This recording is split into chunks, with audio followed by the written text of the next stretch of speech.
உலக தமிழர்கள் அனைவருக்கும் வணக்கம். நியூஸ் 7 தமிழுக்காக நான் தேவேந்திரன். நாம் சந்திக்கக்கூடிய பல்வேறு பிரச்சனைகளை தீர்ப்பதற்கான முயற்சிகளுள் ஒன்றுதான் இந்த நிகழ்ச்சி. இது தீர்வு பாலம்.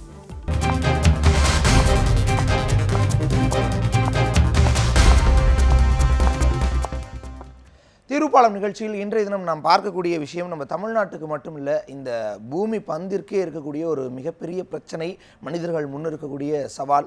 நம்முடைய பயன்பாட்டிற்காக இந்த நவீனத்தின் உதவியோடு நாம் கண்டறிஞ்ச பல்வேறு விஷயங்கள் நமக்கு எதிராகவே மாறி இருக்கு. அந்த மாதிரியான ஒரு விஷயம்தான் பிளாஸ்டிக், பாலித்தீன் பைகள், இந்த மாதிரியான விஷயங்கள், பிளாஸ்டிக் பொருட்கள் இதெல்லாம் மக்காமல் இருப்பதால் மண்ணும் பாதிக்கப்பட்டு மனிதனும் பாதிக்கப்பட்டு இருக்கான். தமிழகத்தில் இதனுடைய பயன்பாட்டிற்கு பல்வேறு கட்டுப்பாடுகள் விதிக்கப்பட்டிருக்கு. அந்த கட்டுப்பாடுகள் எல்லாம் எந்த அளவுக்கு நடைமுறையில் இருக்கின்றன, மக்கள் எந்த அளவுக்கு இதில் விழிப்புணர்வு அடைஞ்சிருக்காங்க அப்படிங்கிறது குறித்து தான் நம்ம இன்றைய தீர்வுப்பாலம் நிகழ்ச்சியில் நகர் இருக்கோம். மதுரையிலிருந்து நம்முடைய செய்தியாளர் அருண் இணைஞ்சிருக்கார். அருண், மதுரையை பொறுத்தளவு அந்த மாநகராட்சி என்ன மாதிரியான நடவடிக்கைகள் எடுத்திருக்காங்க இந்த பிளாஸ்டிக் பாலித்தீன் பைகளை ஒழிப்பதற்கு? தற்பொழுது கூட ஆய்வு நடந்துட்டு இருப்பதா அறியப்பட்டிருக்கு. அங்கே இருக்கக்கூடிய அந்த ஆய்வுகளினுடைய நிலை என்ன? அதிகாரிகள்கிட்ட பேச முடியுதா? அவங்க என்ன மாதிரியான விஷயங்களை தெரிவிக்கிறாங்க? வியாபாரிகள் என்ன மாதிரியான விஷயங்களை தெரிவிக்கிறாங்க? பதிவு செய்யலாம். நிச்சயமாக தேவேந்திரன், முக்கியமான ஒரு விஷயம் உலகமயமாக்கல் பொறுத்த வரைக்கும் பார்க்கும்போது வெப்பமயமாக்கல் கொண்டு ஆகிக்கொண்டே இருக்கிறது. இந்த நிலையில் ஏறக்குறைய பயன்பாடு பயன்பாடு இந்த மக்களிடம் அதிகமாக பரவிட்டு சொல்லணும். தவிர்க்க முடியாத ஒவ்வொரு நாளும் ஏதோ ஒரு வகையில் அவர்களுக்கு அன்னிச்சை செயலாக மாறி போனது தான் தற்போது இந்த பிளாஸ்டிக். எதற்கு எடுத்தாலும் பிளாஸ்டிக், எங்கே பார்த்தாலும் பிளாஸ்டிக் அப்படிங்கிறது தான். இது தடுக்கிறதுக்கு என்னதான் அரசாங்கம் எடுத்துக்கொண்டு வந்தாலுமே அது பார்க்கும்போது வியாபாரிகளுடைய யுக்தியின் காரணமாக தற்போது அது அழிக்க முடியவில்லை என்று சொல்ல வேண்டும். அது மட்டும் இல்லாமல் இன்னொரு தரப்பிலும் பார்க்கும்போது மக்களும் இதற்கு அடிமையாகி விட்டார்களோ என்பது கூட தான் தெரிகிறது. இதை தாண்டி வேறு சிந்தனைக்கு அவர்கள் செல்வதற்கான வாய்ப்புகள் கூட இல்லை. பழைய காலத்தில் இருந்தது போல் சென்றால் மட்டுமே தற்போது இந்த உலகத்தை காப்பாற்ற முடியும். இது அழிக்க முடியாத ஒரு பொருளாகத்தான் பார்க்க முடிகிறது. இதற்காக 50 மைக்ரான் கொண்ட பயன்பாடுகள் மட்டுமே இந்த பிளாஸ்டிக் உபயோகிக்க வேண்டும் என்பதுதான் தமிழக அரசும் சரி, அது மாதிரி மத்திய அரசும் சொல்லிக் கொண்டிருக்கிறது. இதற்காக பல திட்டங்கள் தற்போது நிறைவேற்றப்பட்டு இருந்தாலும் அதிகாரிகள் தினம் அது ஆராய்ச்சிகள் சோதனைகள் செய்து கொண்டே இருக்கிறார்கள். இருப்பினும் இதற்காக மக்கள் எந்த வகையிலும் செவி சாய்க்கவில்லை. அதே போல வியாபாரிகளும் அதற்காக பல விதமான ஏமாற்றுவதற்கான திட்டங்களை எடுத்துக்கொண்டு தான் இருக்கிறார்கள். தற்போது மதுரை மாநகராட்சி பகுதியில் நாம் நின்று கொண்டிருக்கிறோம். இப்போது இது மிகவும் முக்கியமான ஒரு மாநகராட்சியாக பார்க்கப்படுகிறது. உலகத்திலிருந்து அனைத்து மக்களும் வரக்கூடிய இந்த பகுதி, இதில் பிளாஸ்டிக்கை தவிர்க்கவே முடியலைங்க அப்படின்னு தான் இந்த அதிகாரிகள் நமக்கு தெரிவிச்சிட்டு இருக்காங்க. அந்த காட்சிகளை பார்க்க முடிகிறது. தற்போது கூட பார்க்கும்போது ஆய்வுகள் இந்த பகுதியில் மேற்கொண்டு இருக்காங்க. இந்த மொத்த வியாபார கடையில் நம்ம நின்று கொண்டிருக்கிறோம். இங்கே பார்த்தீங்கன்னா பிளாஸ்டிக் மட்டுமே உதாரணமாக வைத்து பிளாஸ்டிக்கான ஒரு கடையாக இருக்கிறது. இதில் பார்த்தீங்கன்னா இவங்க அதிகாரிகள் என்ன ஆய்வு செஞ்சுருக்காங்க, அதுக்கே வியாபாரிகள்லாம் தெரிவிக்கிறாங்க அப்படின்னு கேட்கலாம். இப்போ மக்கள் நல்வாழ்வுத்துறையை சேர்ந்தவர்கள் இருக்காங்க, நம்மகிட்ட கேட்கலாம். சார் வணக்கம் சார். இப்போ ஆய்வுகள் மேற்கொண்டு இருக்கீங்க அப்படின்றப்போ இந்த ஆய்வில் ஏன் தினமும் நீங்கள் ரைட் பண்ணிட்டு இருக்கீங்க, இவ்வளோ அதிகாரிகளை வச்சு நீங்கள் ரைட் பண்ணிகிட்டே இருக்கீங்க அப்படின்றப்போ ஏன் உங்களால் தடுக்க முடியலையா? இப்போ நீங்கள் மாநகராட்சி என்னென்ன நடவடிக்கை எடுத்திருக்காங்க? இது தவிர்க்க முடியாத ஒன்று அப்படிங்கிறது 2 காரணங்கள் இருக்குது. ஒன்று விநியோகஸ்தர்கள், அதாவது விற்பனை பண்ணுறவங்களுடைய விற்பனை பண்ணுறவங்களுடைய பிரச்சனை என்ன அப்படின்னா, ப்ரொடியூஸ் பண்ணுறவங்க கம்மியான விலையில் கிடைக்குது. இப்போ 50 மைக்ரானுக்கு மேலே, இப்போ பிளாஸ்டிக்ஸ் யூஸ் பண்ணுறது அப்படின்னா 2 வகையாக பிரிக்கலாம். 50 மைக்ரானுக்கு மேலே, 50 மைக்ரானுக்கு கீழே. 50 மைக்ரானுக்கு மேலே இருக்க பிளாஸ்டிக்ஸ் எல்லாமே ரீசைக்கிள் பண்ணலாம், அதாவது மறுசுழற்சி செய்து திரும்ப பயன்படுத்த முடியும். அதனால் பிரச்சனைகள் வராது. ஆனால் 50 மைக்ரான்களுக்கு கீழே அப்படின்னா உங்களுக்கு அது மறுசுழற்சி செய்ய முடியாது. அப்படின்னா நம்ம ஏதாவது ஒரு இதில் கொட்டி வைக்கணும், அதாவது டம்ப் யார்டில் போட்டு டம்ப் பண்ணி வைக்கணும். அந்த மாதிரி இருக்கும் பட்சத்தில் அதை நிலத்தடி நீர் மாசுபடுதல், அதாவது சுகாதாரத்தை மாசுபடுத்தல், இந்த மாதிரி பிரச்சனைகள்லாம் ஏற்படுத்துது. அதற்காக நாங்கள் இது ஏன் இந்த மாதிரி 50 மைக்ரான் கீழே இருக்கிறத ப்ரொடியூஸ் பண்ணுறாங்க அப்படின்னா, மெயின் ரீசன் ஒன்று ப்ரொடியூசர்ஸ் அந்த மாதிரி கொடுக்குறாங்க அப்படின்னு சொல்கிறாங்க. இன்னொன்று ப்ரொடக்ஷன் காஸ்ட் கம்மியாக இருக்குது. 50 மைக்ரானுக்கு கீழே இருக்க பிளாஸ்டிக்ஸ் ப்ரொடியூஸ் பண்ணுறது ப்ரொடக்ஷன் காஸ்ட் கம்மியாக இருக்கனால அதை பயன்படுத்துகிறாங்க. இப்போ பார்த்தீங்கன்னா இங்கே சீஸ் பண்ணியிருக்கீங்க அப்படின்றப்போ இது என்ன காரணத்துக்காக சீஸ் பண்ணியிருக்கீங்க? இப்போ இவ்வளோ அதிகாரிகள் நீங்கள் நடவடிக்கை எடுக்கிறீங்க, தினமும் ஆய்வுகள் மேற்கொண்டிருக்கீங்க அப்படின்றப்போ இப்போ இவ்வளோ பொருட்கள் சீஸ் பண்ணியிருக்கீங்க அப்படின்றப்போ என்ன காரணம் சொல்கிறாங்க வியாபாரிகள்? என்ன காரணம்? வியாபாரிகளை தான் சொல்கிறாங்க. அவங்க நாங்கள் வாங்கும்போது எங்களுக்கு 50 மைக்ரானுக்கு மேலே இருக்குது அப்படின்னு சொல்கிறாங்க. சிலர் பழைய ப்ராடக்ட்ஸு நாங்கள் முன்னாடி வாங்கினது ஸ்டாக் வச்சுருக்கோம் அப்படின்னு சொல்கிறாங்க. பட் அது உண்மையான ரீசன் இல்லை. ஏன்னா மதுரை மாநகராட்சியில் இது பிளாஸ்டிக் பேன் ஜனவரி 1 இம்போஸ் பண்ணிகிட்ருக்கோம். அதாவது 2017 ஜனவரி 1. இன்றைக்கி டேட் எடுத்தோம் அப்படின்னா 4 மாதங்கள் முடிவடைந்துட்டு. பழைய இந்த மாதிரி ஒரு ஹோல்சேல் கடையில் பழைய பொருள் 4 மாதமாக ஸ்டாக் வச்சுருக்கிறதுக்கான வாய்ப்புகள் கம்மி. அதனால் அவங்க உண்மையை சொல்லலை அப்படிங்கிறது தெரியுது.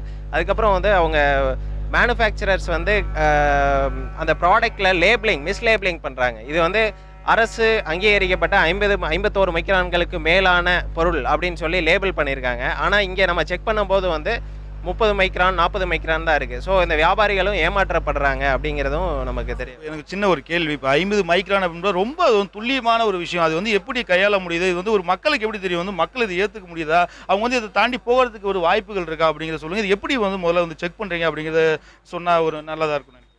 இப்போ பிளாஸ்டிக்ஸ் வந்து 50 மைக்ரானுக்கு கீழே இருக்கா மேலே இருக்கா அப்படின்னு செக் பண்ணுறதுக்கு வந்து நம்ம வந்து ஒரு இன்ஸ்ட்ருமெண்ட் யூஸ் பண்ணுறோம்.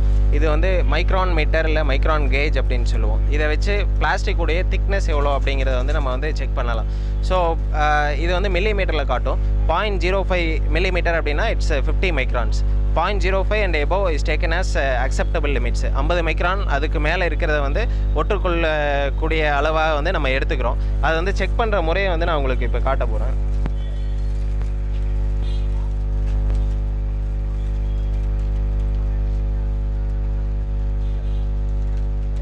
இப்போ வந்து 0.06 மில்லிமீட்டர் இருக்குது அப்படின்னா வந்து இது வந்து 60 மைக்ரான் இருக்கிற பிளாஸ்டிக் வந்து மறுசுழற்சி முறையில் மறுபடியும் பயன்படுத்த முடியும். அதனால் இது வந்து சுற்றுச்சூழலுக்கு எந்த தீங்கும் கேடுகளும் விளைவிக்க போகிறது கிடையாது.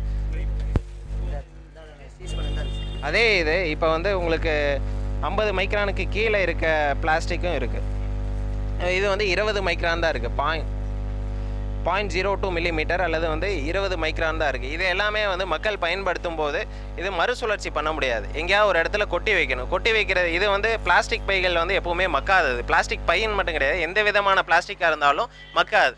50 மைக்ரானுக்கு கீழே இருந்தாலும் சரி, மேலே இருந்தாலும் சரி. ஆனால் 50 மைக்ரானுக்கு மேலே இருக்கிறதுனால என்ன அட்வான்டேஜ் அப்படின்னா மறுசுழற்சி பண்ணி மறுபடியும் பயன்படுத்த முடியும். இதை வந்து பயன்படுத்த முடியாது. உங்ககிட்ட வரேன் சார். அதே நேரத்தில் இந்த கடைக்காரர்கள் இருக்காங்க, மொத்த வியாபாரம் செய்கிறவங்க இருக்காங்க, அவங்கள்ட்ட கேட்கலாம் சார். ஒரு கேள்வி தான், இது வந்து முடியுமா, இது பழக்கத்தில் வருமானு தான் கேட்குறேன். இப்போ ரைட் பண்ணியிருக்காங்க, அதில் வந்து சீஸ் பண்ணியிருக்காங்க, உங்கள் கடையில் தான் சீஸ் பண்ணியிருக்காங்க. இவங்க எப்போ இருந்து உங்ககிட்ட வந்து இதெல்லாம் சொல்கிறாங்க? ஏன் நீங்கள் வந்து செய்யாமல் திரும்ப வந்து ஒரு அதிகாரிகளுக்கு வந்து வேலை கொடுக்குற மாதிரி தானே இருக்குது? அதை தாண்டி வந்து ஒரு இப்போ உலகத்திற்கே வந்து நம்ம ஒரு கெடுதல் செய்கிற மாதிரி தானே இருக்குது. ஆமாம் சார், அதாவது ஜனவரி மாதம் அவங்க சொல்லிட்டாங்க, நாங்கள் ஃபுல்லாக வந்து எல்லாம் நிறுத்திட்டோம். ஆனால் கம்பெனிக்காரன் வந்து 50 மைக்ரான் சொல்லி தான் நாங்கள் வாங்குகிறோம். அது வெளியில் வந்து 50 எழுதியிருக்காங்க, உள்ளே வந்து 30 மைக்ரான் 40 மைக்ரான்ஸ் இருக்குது. நாங்கள் தைரியமாக வச்சுருக்கோம். சார் வந்து செக் பண்ணுறப்ப அது 30 மைக்ரான்ஸ் 40 மைக்ரான்ஸ் தான் வருது. நான் டோட்டலாகவே இப்போ பிளாங்க் முடிய மாட்டேன் சார், எதுக்கு வச்சுக்கிட்டு அப்படின்ட்டு. வந்து அதுக்கு வந்து பார்த்தீங்கன்னா ஒரு சிஸ்டம் தானே, சின்னதாக ஒரு கையில் இருக்குது அப்படின்றப்ப நீங்கள் பார்க்காமலாம் வாங்குறதுக்கான வாய்ப்பு இல்லை அப்படின்றப்ப. இங்கே இல்லை சார், அந்த மிஷின் வந்து அவங்ககிட்ட மட்டும் தான் இருக்கும், நம்மகிட்ட இல்லை சார். அவங்க கம்பெனிக்காரன்ட்டு இருக்கான்னு தெரியாது நமக்கு. நம்ம வந்து திக்காக ஓட்டி கொடுங்க அப்படின்னு நம்ம சொல்கிறோம், கம்பெனிக்காரன் சரின்றாங்க. இங்கே வரப்போ அது 40 மைக்ரான் தான் வருது. நம்ம மிஷின் இருந்தால் செக் பண்ணிடலாம். அதான் நம்ம பாஸ் சாப்பிட்டு சொல்லியிருக்கோம், மிஷின் வாங்கி தரேன்ருக்காங்க. அடுத்து வரதை ஒன்று செக் பண்ணி அப்படி இல்லைனா உடனே திருப்பி ரிட்டன் அனுப்புகிற மாதிரி பண்ணிடலாம். அதே நேரத்தில் ஒரு கேள்வி தான், இப்போ வந்து நீங்கள் நேரடியாக வந்து மக்கள்கிட்ட போகக்கூடிய ஆட்களாக இருக்கீங்க அப்படின்றப்போ இதை பிளாஸ்டிக்கை தவிர்த்து வேறு நிறைய விஷயங்கள் கொண்டு வராங்க. பார்த்தீங்கன்னா பழைய காலத்தில் வந்து பேப்பர் சிஸ்டத்தெலாம் கொண்டு வராங்க. அதை தாண்டி வந்து நிறைய விஷயங்கள் புது விஷயமாக கொண்டு வராங்க. அதை வந்து மக்கள் ஏற்றுக்கிறாங்களா? வந்து வாங்கும் போது வந்து எனக்கு பிளாஸ்டிக் தான் வேணும்னு கேட்குறாங்களா? இப்போ எப்படி உங்களுடைய மொத்த வியாபாரத்தில் எப்படி இருக்குது உங்களுடைய சார்? மக்களை வந்து அவங்க மாறணுமா சார்? நாங்கள் மாறிட்டோம். மக்களை வந்து ரொம்ப திக்காக போச்சுன்னா எங்களோட காஸ்ட் அதிகமாகுது. இப்போ ஒரு பூ விற்கிறவங்களே வந்து 10 ரூபாய்க்கு விற்பாங்க, அந்த ஒரு பாக்கெட்டே வந்து 5 ரூபா வந்துடும் ஒரு பீஸு. அப்படின்ட்டு எங்களுக்கு கட்டுப்படி ஆகாது அப்படிம்பாங்க. அதுக்கு நம்ம ஒன்றும் பண்ண முடியல சார், நம்ம திக்க தான் கொடுக்குறோம். அவங்களோட சூழ்நிலை அவங்க சொல்கிறாங்க. நிச்சயமாக தேவேந்திரன், நீங்கள் கேட்டிருப்பீங்க, இது வந்து பார்த்தீங்கன்னா 2 தரப்பினுடைய வந்து அவர் அதிகாரிகள் வந்து அவங்க வந்து அரசாங்கத்திற்கு வந்து எந்த பிரச்சனையும் வராத அளவுக்கு வந்து இந்த மைக்ரான்களை வந்து அதிகப்படியாக விற்க வேண்டும் என்று தெரிவிக்கிறார்கள். இந்த நிலையில் பார்க்கும்போது இயல்பாக வந்து எங்களுக்கு சரியாக வரவில்லை என்று தான் இவங்க சொல்லிட்டு இருக்காங்க. தேவேந்திரன், அருண், உங்களுடைய தகவல்களுக்கு நன்றி. இரு தரப்பினருடைய எண்ணங்களையும் பிரதிபலிச்சிருந்தீங்க. அந்த ஆய்வு செய்யக்கூடிய அதிகாரிகள் என்ன மாதிரியான விஷயங்களை முன்வைக்கிறாங்க அப்படிங்கிறது குறித்தும் பதிவு செஞ்சிருந்தீங்க. கடைக்காரர்களுடைய நிலைமையும் பதிவு செஞ்சிருந்தீங்க. உங்களுடைய தகவல்களுக்கு நன்றி. தொடர்ச்சியாக நாம் இந்த பிளாஸ்டிக் அல்லது பாலித்தீன் பைகளை பற்றி பேசும்பொழுது தமிழ்நாட்டுக்கே ஒரு முன்னோடி மாவட்டமாக இருக்கக்கூடியது நீலகிரி மாவட்டம். அங்கு முற்றிலும் தடை செய்யப்பட்ட ஒன்றா இந்த பாலித்தீன் பைகள் இருந்துகிட்ருக்கு. ஆனால் அங்கே என்ன மாதிரியான நிலைமை, இந்த பாலித்தீன் பைகளினுடைய பயன்பாடு வேறு ஏதேனும் வடிவங்கள் அங்கே இருக்கா, இந்த தொகுப்பில் பார்க்கலாம். இயற்கை எழில் நிறைந்த நீலகிரி மாவட்டம் வனப்பகுதி மட்டுமின்றி ஏராளமான சுற்றுலா தலங்களையும் கொண்டுள்ளதால் ஒரு ஆண்டிற்கு சுமார் 30 லட்சம் சுற்றுலா பயணிகள் வரை வந்து செல்கின்றனர். இந்த மாவட்டத்தின் இயற்கை அழகையும் சுற்றுச்சூழலையும் பாதுகாக்க வேண்டும் என்ற நோக்கத்துடன் நீலகிரி மாவட்ட நிர்வாகம் கடந்த 2002ஆம் ஆண்டு பிளாஸ்டிக் பயன்படுத்த தடை விதித்தது. பிளாஸ்டிக் பொருள் வந்து தடை பண்ணியிருக்காங்க. இருந்தாலும் பார்த்தீங்கன்னா டூரிஸ்ட் எல்லாம் வரும்போது அவங்க பிளாஸ்டிக்கு சாப்பிட்றதுக்கு எடுத்துகிட்டு வர கேரி பேக்ஸ்லலாம் பார்த்தீங்கன்னா அப்படியே சாப்பிட்டு வீசிட்டு போயிடுறாங்க. இதனால சுற்றுப்புற சூழலும் மாசுபடுது. 20 மைக்ரான் அளவிற்கு மேல் உள்ள பிளாஸ்டிக்களை பயன்படுத்த தடை விதித்தது. ஆனால் நீலகிரி மாவட்டத்திற்கு வரும் சுற்றுலா பயணிகள் அதனை பின்பற்றுவதில்லை. சுற்றுலா பயணிகளுக்கு போதிய விழிப்புணர்வு இல்லாததால் அவர்களை எடுத்து வரும் பிளாஸ்டிக் ஆனது ஏராளமான இடங்களில் வீசப்படுகின்றன. அவ்வாறு வீசப்படும் பிளாஸ்டிக் கழிவுகள் நீர்நிலைகள், வனப்பகுதி என மாவட்டத்தின் பெரும்பாலான இடங்களில் குவிந்து காணப்படுகிறது. சுற்றுலா பயணிகளுக்கு அதாவது என்னன்னு கேட்டிங்கன்னா, இந்த பிளாஸ்டிக் சம்மந்தப்பட்டது வந்துட்டு சரியான விழிப்புணர்ச்சி இல்லைங்கிறது தான் அது முக்கியம். நிர்வாகம் வந்துட்டு அதுக்கு வந்து தகுந்த நடவடிக்கை எடுக்கணும். என்னன்னு கேட்டிங்கன்னா, போகும்போது வரும்போதெல்லாம் அந்த சாப்பிட்றாங்க, அதோட பிளேட்டாக இருக்கட்டும், அந்த பிளாஸ்டிக் கப்பு அந்த இதாக இருக்கட்டும், அந்த எல்லாமே வந்து ரோட்டில் வீசி எரிஞ்சிட்டு போயிடுறாங்க. அதை வந்துட்டு இந்த வனவிலங்குகள், அதாவது இந்த குரங்கு, மற்றபடி அந்த இருக்கிற மற்ற விலங்குகள் சம்மந்தப்பட்ட இந்த ரோட்டில் வரும்போது அதை சாப்பிட வரும்போது என்ன ஆகுதுன்னு கேட்டிங்கன்னா, வண்டியில் அடிபட்டு இறந்து போயிடுது. அதுக்கான தகுந்த ஏற்பாடு வந்து நிர்வாகம் பண்ணணும். பிளாஸ்டிக் கழிவுகள் மண்ணின் தன்மையை மாசுபடுத்துவதுடன் சூழலுக்கும் வன விலங்குகளுக்கும் தீங்கு விளைவிக்கிறது. எனவே பிளாஸ்டிக் பயன்பாட்டை தடுக்க நீலகிரி மாவட்ட நுழைவாயில்களாக உள்ள சோதனை சாவடிகளில் பிளாஸ்டிக் கண்காணிப்பு மையம் அமைக்கப்பட்டுள்ளது. அந்த மையங்கள் ஒரு சில இடங்களில் மட்டுமே செயல்படுகிறது. நீலகிரி டிஸ்ட்ரிக்டில் வந்து பிளாஸ்டிக் யூஸ் பண்ணக்கூடாது. இது வந்து நீலகிரியோட என்ட்ரன்ஸ் பர்லியர், இங்கேருந்து செக் போஸ்ட் மாதிரி வச்சு நாங்கள் கண்ட்ரோல் பண்ணிட்டுருக்கோம். வர டூரிஸ்ட்லாம் செக் பண்ணி பிளாஸ்டிக் அண்ட் பேக்ஸ் ஏதாவது ரிமூவ் பண்ணிட்டு நாங்கள் இங்கேருந்து ஒரு பை தர்றோம்.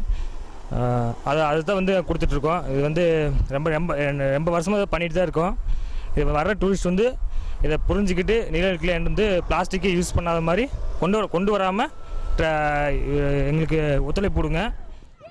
பிளாஸ்டிக் தடையை இனிவரும் நாட்களிலாவது முழுமையாக அமல்படுத்தி மாவட்டத்தில் உள்ள வனப்பகுதியையும் நீர்நிலைகளையும் சுற்றுச்சூழலையும் பாதுகாக்க வேண்டும் என்று கோரிக்கை எழுந்துள்ளது. என்னதான் நீலகிரி மாவட்டத்தில் பிளாஸ்டிக் பயன்படுத்த தடை என்ற உத்தரவு இருந்தாலும் அவற்றை முறையாக அமல்படுத்தாத காரணத்தினால் தற்போதும் பிளாஸ்டிக் பயன்பாடு என்பது அதிகரித்து கொண்டே வருகிறது. இதற்கு முக்கிய காரணம் மாவட்ட நிர்வாகமும் அதனுடைய செயல்பாடும் தான் காரணம் என சுற்றுச்சூழல் ஆர்வலர்களும் பொதுமக்களும் குற்றம் சாட்டுகின்றனர். சிவசாமி, நியூஸ் 7 தமிழ், உதகை. நீலகிரி மாவட்டத்தில் இருக்கக்கூடிய நிலைமை என்ன அப்படின்னு பார்த்தோம். தொடர்ச்சியாக இவ்வளவு பிரச்சனைக்குரிய இந்த பிளாஸ்டிக் பொருட்களினுடைய மேலாண்மை எப்படி செய்யலாம் அப்படிங்கிறது குறித்த சில விவரங்களை பார்க்கலாம். பிளாஸ்டிக் கழிவுகளை பொறுத்தளவு அதனுடைய மேலாண்மை மற்றும் கையாளுதலுக்கு சில வரைமுறைகள் வந்து விதிக்கப்பட்டிருக்கு. அதில் முதலாவதாக பார்க்கும் பொழுது 2011ஆம் ஆண்டில் அந்த விஷயம் வந்து கொண்டு வரப்பட்டிருந்துச்சு. 2011இல் பிளாஸ்டிக் கழிவுகள் மேலாண்மை மற்றும் கையாளுதல் குறித்தான விதிமுறைகள் வந்து வகுக்கப்பட்டிருந்துச்சு.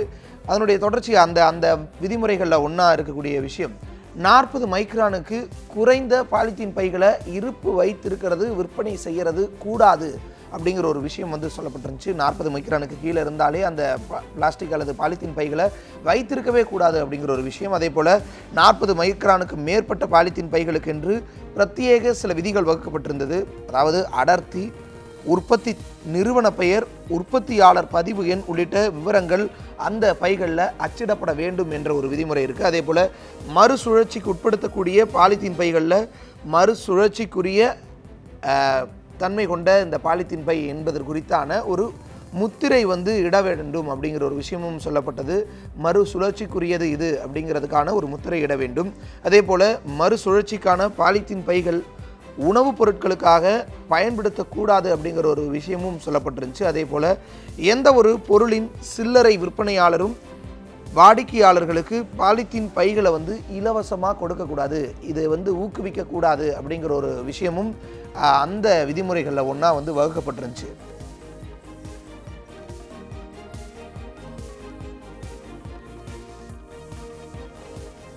இந்த மாதிரியான விதிமுறைகள் வகுக்கப்பட்டிருக்கு. தொடர்ச்சியாக மற்ற பகுதிகளில் என்ன மாதிரியான நிலைமை, மற்ற பகுதி மக்கள் இதில் எந்த அளவுக்கு விழிப்புணர்வு அடைஞ்சிருக்காங்க, அதிகாரிகள் என்ன மாதிரியான நடவடிக்கைகள் எடுக்கிறாங்க பார்க்கலாம். கோவையிலிருந்து நம்முடைய செய்தியாளர் ஷெர்லி இணைஞ்சிருக்காங்க. ஷெர்லி, கோவை மாநகராட்சியை பொறுத்தளவு இந்த பாலித்தீன் பைகளினுடைய நிலை எப்படியா இருக்குது? மக்களினுடைய பயன்பாடு இன்னும் அதிகரிச்சுட்டு இருக்கா, குறைந்திருக்கா? இதை குறைக்க அல்லது கட்டுப்படுத்த அதிகாரிகள் மட்டத்தில் என்ன மாதிரியான நடவடிக்கைகள் இதுவரைக்கும் எடுத்திருக்காங்க, ஆய்வுகளை மேற்கொண்டுட்டு இருக்காங்க, பதிவு செய்யலாம். வணக்கம் தேவேந்திரன். குறிப்பாக பார்த்தோன்னா கோவை பகுதியை பொறுத்தவரை இந்த பிளாஸ்டிக் பயன்பாடு என்பது மக்கள் மத்தியில் பரவலாகவே இருந்து வருகிறது. அரசு தரப்பில் பல்வேறு நடவடிக்கைகள் மேற்கொள்ளப்பட்டு வந்தாலும் இந்த பிளாஸ்டிக் பயன்பாடு என்பது அதிகரித்து கொண்டே தான் இருக்கிறது. குறிப்பாக கோயம்புத்தூர் மாநகராட்சி சார்பாக இந்த மே 1ஆம் தேதி முதல் 50 மைக்ரானுக்கு குறைவாக இருக்கக்கூடிய பிளாஸ்டிக் பொருட்களை பயன்படுத்தக்கூடாது என்றெல்லாம் அறிவுறுத்தப்பட்டது. ஆனால் இருந்தாலும் இந்த பிளாஸ்டிக் பயன்பாடு என்பது நாளுக்கு நாள் மக்கள் மத்தியில் ஒரு பரவலாக பயன்படுத்தக்கூடிய ஒரு அத்தியாவசியமாக பயன்படுத்தக்கூடிய ஒன்றாகவே இருக்கிறது. தற்போது நம்ம இருக்கக்கூடிய பகுதியானது பார்த்தோம்னா பிளாஸ்டிக் மறுசுழற்சி மையத்தில் தான் நம்ம இருக்கோம். இங்கே குறிப்பாக இங்கே இருக்கக்கூடிய மக்கள் இங்கே குப்பைகளிலும் மாநகராட்சி சார்பாகவும் பல்வேறு இடங்களிலிருந்தும் இங்கே பிளாஸ்டிக் பொருட்கள் கொண்டு வந்து போடப்படுகிறது. அதனை மறுசுழற்சி செய்யும் மையம் தான் இந்த மையம். இதிலும் குறிப்பாக பார்த்தோமானால் ஒரு சில பிளாஸ்டிக் பொருட்கள் மட்டுமே இங்கே மறுசுழற்சி செய்யப்படுகிறது. மற்ற பொருட்கள் அனைத்தும் இங்கே மறுசுழற்சி செய்யப்படவில்லை என்று கூறப்படுகிறது. இது குறித்து இந்த பிளாஸ்டிக் மறுசுழற்சி செய்யக்கூடிய மையத்தில் இருக்கக்கூடிய சங்கத்தை சேர்ந்தவரிடம் பேசலாம். வணக்கம் சார். இங்கே எந்த மாதிரியான பிளாஸ்டிக் பொருட்கள் எல்லாம் வருகிறது? இதை எப்படியெல்லாம் நீங்கள் மறுசுழற்சி பண்ணுறீங்க? எந்த பொருட்கள் மறுசுழற்சி செய்யப்படுவதில்லை? மறுசுழற்சி பண்ணக்கூடிய பொருள் இல்லைங்கிறது வந்து கம்மி தான். நம்ம வந்து நமக்கு கிடைக்கக்கூடிய எல்லா பேப்பர்ஸும் பண்ணிடுறோம். பண்ண முடியாததுன்னு பார்த்தீங்கன்னா இந்த ஒரு தரமான ஒரு லேயர் மட்டும் இருக்கக்கூடிய பிளாஸ்டிக் மட்டும்தான் பண்ண முடியும். இந்த மாதிரி பிஸ்கட் கவர்ஸ், இந்த மாதிரி மிளர்ச்சிக்காக வேண்டி போடக்கூடிய இதுதான் வந்து நம்ம மறுசுழற்சிக்கு வராதுங்க. இதை தான் நம்ம அரசு கவனம் பண்ணணும். நம்ம பிக்கப்புங்கிறது மைக்ரான்ங்கிறதே கிடையாது. எந்த மைக்ரானாக இருந்தாலும் நம்ம ப்ராசஸ் பண்ணிடுவோம். நீங்கள் எளிமையாக புரியணும்னா மக்கள் வீடுகளில் பயன்படுத்தக்கூடிய பொருட்கள் பார்த்திங்கன்னா பால் கவர், பிக்கப் கவர், இந்த மாதிரி பிஸ்கெட் இதெல்லாம் வீட்டுக்கு வரும். நீங்கள் அவங்க வந்து இந்த 3 தரம் பிடிச்சு விற்கிறவங்கள்ட்ட கொடுத்தீங்கன்னா இதை குப்பையில் போட்டு போயிடுவாங்க, யூஸ் பண்ண மாட்டாங்க. அதே பிக்கப்பை வந்து காசு கொடுத்து வாங்கிட்டு போயிடுவாங்க, பால் கவர் காசு கொடுத்து வாங்கிட்டு போயிடுவாங்க. அப்போ என்ன தெரிய வருதுன்னா இது வந்து பயன்படுத்த முடியாது, மறுசுழற்சிக்கு வராதுன்னு தான் அர்த்தம். அப்போ இதைத்தான் நம்ம கவர்மெண்ட் வந்து தடை பண்ணணுமே தவிர பிக்கப்பு மேலே வந்து மக்களை திருப்பிட்டு இருக்கிறாங்க. இப்போ தற்போது பார்த்தோன்னா இதுக்கு முன்னாடி 20 மைக்ரானுக்கு குறைவாக இருக்க பாலித்தீன் கவர்ஸ் எல்லாம் பயன்படுத்தக்கூடாதுன்னு சொல்லியிருந்தாங்க. இப்போ 50க்கு கீழே இருக்கக்கூடிய 50 மைக்ரானுக்கு கீழே இருக்கக்கூடிய பாலித்தீன் கவர்ஸ் எல்லாம் பயன்படுத்தக்கூடாதுன்னு அரசு தரப்பில் தெரிவிக்கிறாங்க இல்லையா? இந்த 50-20% எல்லாம் குறைவாக இருக்கிறதையெல்லாம் நம்மளால் மறுசுழற்சி செய்ய முடியுமா? அதனால எந்த இதுவும் இல்லைங்களா? எல்லாமே நம்ம பண்ணுறோம். மைக்ரான்ங்கிறது நமக்கு பிரச்சனையே கிடையாது. பிலோ 5 மைக்ரான் இருந்தாலும் நம்ம ப்ராசஸிங்க்கு வந்துடும். ப்ராசஸிங் பண்ணி அதை நம்ம மறுசுழற்சி பண்ணி இதோட வேஸ்ட் எடுத்து தான் பாருங்க இந்த மாதிரி சாக்கு தைக்கிற சுத்திலி. இதில் ஃபஸ்ட்டு நல்லா வெள்ளையாக இருக்கிறது வந்து நல்ல கலராக இது ஓட்டுவோம். அது போக கலர்ஸில் வந்து பார்த்திங்கன்னா பாருங்க இந்த மாதிரி செகண்ட் சுத்திலி, இது சாக்கு தைக்க பயன்படுது. நம்ம வந்து பயன்பாடு மறுசுழற்சி பண்ணும்போது புதுவோட இதை வரத்தை கம்மி பண்ணுறோம். நம்ம இது மறுசுழற்சி பண்ணுறதுனால குப்பைமேட்டில் இருக்கிற குப்பைகளை அழியத்தான் செய்தோட இதெல்லாம் நிப்பாட்டிட்டோம்னா நம்ம குப்பை ஜாஸ்தி தான் ஆகும். அதனால் எங்களுக்கு வந்து மறுசுழற்சி ஊக்கப்படுத்துகிற வேலையை கவர்மெண்ட் செய்யணும். இதே மாதிரி சின்ன ஒரு ரூபா சேஸை 2 ரூபா சேஸை இது எல்லாம் இந்த மிளர்ச்சிக்காக 3 லேயர் 4 லேயர் போடக்கூடியதெல்லாம் தடை பண்ணணும். அதுக்கு தான் கவர்மெண்ட் வந்து முன்னதை கொடுக்கணும். தற்போது தேவேந்திரன் பார்த்தோம்னா இந்த மறுசுழற்சிக்கு வரக்கூடிய அனைத்து வகையான பாலித்தீன் பைகள், அதாவது அது 20 மைக்ரானாக இருந்தாலும் சரி 50 மைக்ரானாக இருந்தாலும் சரி, அவர்கள் இங்கே இந்த தரம் பிரித்து அதனை சுத்தம் செய்து அதனை பொடி பொடியாக செய்து இது போன்ற மிஷின்கள் மூலம் வந்துட்டு அதை மறுசுழற்சியானது செய்யப்படுகிறது. குறிப்பாக இதில் அனைத்து வகையான பாலித்தீன் பைகளும் நம்ம இருக்கக்கூடிய மாநகராட்சி சார்பாகவும் மற்றும் வெளியே இருந்தும் தனியாரிடமிருந்தும் இந்த பாலித்தீன் பைகள் எல்லாம் வரவழைக்கப்பட்டு இந்த மறுசுழற்சியானது செய்யப்படுகிறது. ஆனால் இருப்பினும் இவர்கள் தரப்பில் கூறுகையில், அதாவது பல்வேறு மிளர்ச்சிக்காக பயன்படுத்தக்கூடிய அந்த பாலித்தீன் கவர்கள், அதாவது இந்த பிஸ்கட் கவர்கள், இந்த சிப்ஸ் கவர்கள் போன்றவை தான் மறுசுழற்சி செய்யப்படுவது இல்லை, அதுதான் மண்ணுக்கு கேடு விளைவிக்கும் என்று தெரிவித்திருக்காங்க. தொடர்ந்து அவர்களிடம் பேசலாம். சார் வணக்கம். இந்த மறுசுழற்சி செய்யப்படாததுக்கு என்ன காரணம்? அது கெமிக்கல் டர்ம்ஸில் இது என்ன சொல்லலாம்? ஏன் இது மறுசுழற்சி செய்யப்படுவதில்லை? அதாவது பார்த்தீங்கன்னா கேரிபேன் சொல்லப்படக்கூடிய இந்த பிளாஸ்டிக் கவர்கள் வந்து தனிமன் குறைவாக இருந்தாலும் அதிகமாக இருந்தாலும் மறுசுழற்சி செய்யலாம். அதில் ஒரு பெரிய பிரச்சனை என்னென்னா இது மறுசுழற்சி செய்து மக்களுக்கு பயன்பாட்டிற்கு இந்தியா மாதிரியான ஒரு டெவலப்பிங் கண்ட்ரியில் மறுசுழற்சி பொருட்கள் தான் அதிகமான வியாபாரத்தில் இருக்கிறது. புதிய வெர்ஜினில் உற்பத்திக்கு ஈக்குவலாக இந்த மறுசுழற்சி வந்து விற்பனையில் இருக்கிறனால இந்த பொருட்கள் எல்லாம் மறுசுழற்சி செய்து விற்பனைக்கு போய் கொண்டு தான் இருக்குது.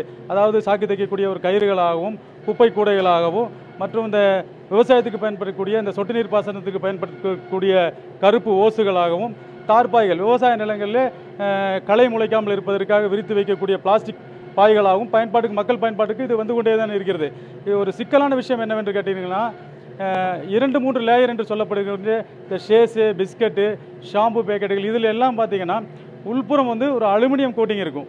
அது நடுவில் வந்து ஒரு பிளாஸ்டிக் பிபி அல்லது எல்டி என்று சொல்லப்படுகிற ஒரு பிளாஸ்டிக் பொருள்.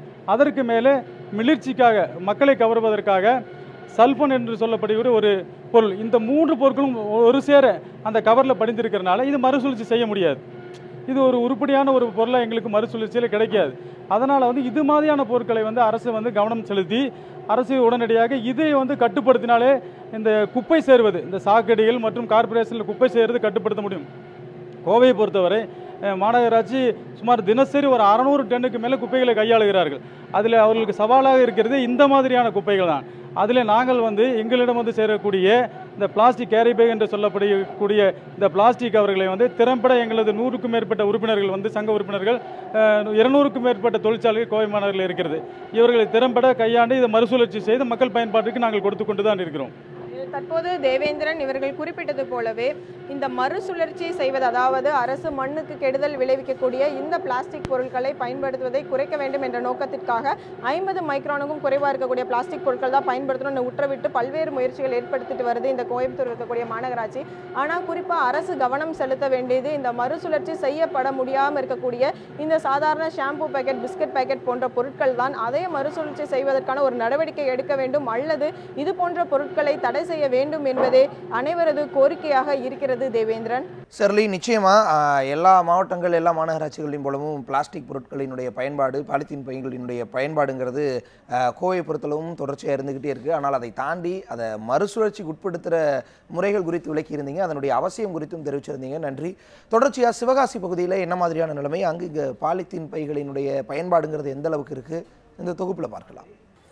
பொருட்களை எடுத்துச் செல்ல உதவியாக இருந்த பாலித்தீன் பைகளின் உபயோகம் பல மடங்கு அதிகரித்ததால் இன்று மனித குலத்திற்கே மிகப்பெரிய அச்சுறுத்தலாக மாறியுள்ளது. சாதாரண பெட்டிக்கடைகளில் துவங்கி டீக்கடை, பழக்கடை, காய்கறி கடை உள்ளிட்ட பெரிய பெரிய உணவுக்கூடங்கள் வரை இந்த பாலித்தீன் பைகள் இல்லாத இடமே இல்லை எனும் அளவிற்கு மிக வலுவாக காலூன்றிவிட்டது. நிலத்தடி நீருக்கும் வன விலங்குகளுக்கும் மனித உயிர்களுக்கும் பேராபத்தை விளைவிக்கின்றன பிளாஸ்டிக் பைகள். மழை துளி வந்து பூமியில் விழும்போது அது ஒரு சொட்டு நீரை கூட பூமிக்குள்ளே கடத்த விடாமல் அது தடுத்து நிறுத்துது. இன்னொன்று வந்து என்னன்னா, இது வந்து காட்டின் வேகத்தில் வந்து கடந்து போய் ஒரு குளக்கரையிலேயோ ஒரு ஏரியிலே விழும்போது அதை வந்து பருகிற அங்கே உள்ள தாவரங்கள், அதில் இருக்கிற விலங்கினங்களோ இல்லை அதில் இருக்கிற பூச்சிகளோ சாப்பிடும்போது அதுகளுக்கும் தீமையை ஏற்படுத்து. பாலித்தீன் பைகள் ரசாயன கலவைகளால் உருவாக்கப்படுவதால் மனித உடலுக்கு பல்வேறு தீங்குகளை உருவாக்குகின்றன. ஹோட்டல்களில் உணவு வகைகள் கூட பாலித்தீன் பைகள் மூலமே மக்களுக்கு விநியோகம் செய்யப்படுகின்றன. அன்றாடம் குடிக்கும் குடிநீரை கூட தற்போது பாக்கெட்டுகளிலும் பாலித்தீன் பாட்டில்களிலும் அடைத்துதான் விற்பனை செய்யப்படுகிறது. இவற்றை பருகும் மனிதனுக்கு பல்வேறு நோய்கள் ஏற்படுகின்றன. என்ன ஒரு சூழல் அப்படின்னா வந்து இந்த பாமர மக்கள் வந்து டீ கவரில் வந்து டீ கேட்குறாங்க. ஏன்னா பஸ் ஊட்டி இறங்கியோ காட்டிலேருந்து வரக்கூடிய சூழ்நிலையிலையோ எங்களுக்கு வந்து அவசரமாக வீட்டுக்கு போயிட்டு வர முடியாத நிலைமையாக இருக்குது, நீங்கள் வந்து டீ போட்டு கொடுன்னு சொல்கிறாங்க. அந்த ஒரு சூழ்நிலை நாங்கள் போட்டு கொடுக்க வேண்டிய நிலைமை வந்துடுது. இது நகராட்சியோ இல்லை மாநகராட்சியோ இல்லை மத்தியத்திலேருந்து நீங்கள் என்ன செய்யுங்க, அங்கே தடை பண்ணுங்க. இதை போட்டு கொடுக்கறதுக்கு அங்கே பெரும் நஷ்டம்தான். கால்நடைகளும் பறவைகளும் பாலித்தீன் பைகளுடன் சேர்ந்து உணவு கழிவுகளை விழுங்குவதால் அவற்றின் உயிருக்கு ஆபத்து ஏற்படும் நிலை உள்ளது. பாலித்தீன் பைகள் மண்ணிற்குள் புதைவதால் மழைநீர் பூமிக்குள் இறங்க வழியின்றி நீரை தடுத்து விடுவதால் பூமிக்கான நீரோட்டம் குறைந்து நிலத்தடி நீர்மட்டமும் குறைந்து அதல பாதாளத்திற்கு செல்கிறது. பஞ்சாயத்து போர்டில் இருக்கிற அந்த அரசு ஊழியராக இருக்கட்டும், நகராட்சியில் உள்ள அரசு ஊழியராக இருக்கட்டும், யாருமே இதை மித்தனை போக்காக எடுத்துக்கிறாங்க, அதை கண்டுக்கிறது கிடையாது. அவங்க வரும்போது அந்த பாலித்தீன் பையை அந்த கடைக்காரர் பயன்படுத்த மாட்டேங்காரு. அவங்க போனதுக்கப்புறம் ஆட்டோமேட்டிக்காக அது நடந்துக்கிட்டு இருக்குது. இப்போ இது என்ன பண்ணணும்னா, முழுக்க முழுக்க இந்த அரசு அந்த பாலித்தீன் உற்பத்தி பண்ணுற அந்த கம்பெனியை தடை பண்ணணும். இப்படி மண்ணுக்கும் மனிதனுக்கும் விலங்குகளுக்கும் எண்ணற்ற பாதிப்புகளை ஏற்படுத்தும் பாலித்தீன் பைகளை கட்டுப்படுத்த மாவட்ட நிர்வாகம் முழுமையாக தவறிவிட்டது. பிளாஸ்டிக் ஒழிப்பில் அரசு கவனம் செலுத்த வேண்டும் என்பதே அனைவரின் எதிர்பார்ப்பு. ஜெயிலானி,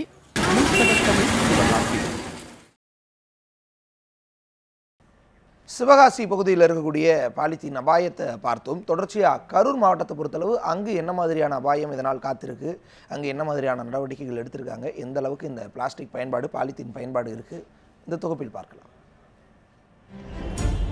உச்சநீதிமன்றம் நாம் ஒரு பிளாஸ்டிக் டைம் பாம் மீது அமர்ந்திருக்கிறோம் என்று பிளாஸ்டிக் மாசு பற்றிய பொதுநல வழக்கை விசாரிக்கும் போது கருத்து தெரிவித்திருந்தது.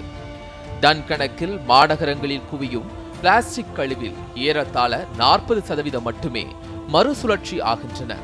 மற்ற 60% அப்படியே மண்ணில் மக்காமல் குவிந்து வருகிறது. மழைநீர் மண்ணுக்குள் இறங்காமல் தடுப்பது, ரசாயன மாசை நிலத்தடி நீரில் அதிகப்படுத்துவது என நிலத்தடி நீரை பிளாஸ்டிக் மாசுபடுத்துகிறது. நகராட்சி நம்மளுக்கு எவ்வளவோ உதவுறாங்க. மக்கிற குப்பைகள் மக்காத குப்பைகள்னு போட்டு தராங்க. ஆனா அதை எல்லாத்தையும் ஒரே இடத்துல நம்ம போட்டு அவங்களுக்கும் நம்ம பங்கம் தான் விளைவிக்கிறோம். நம்ம அவங்களுக்கும் ஒரு விதத்தில் ஹெல்ப் பண்ணுறது கிடையாது, நம்மளுக்கும் அது எல்லா விதத்துலேயும் ப்ராப்ளம் தான் க்ரியேட் பண்ணிகிட்டு இருக்கு.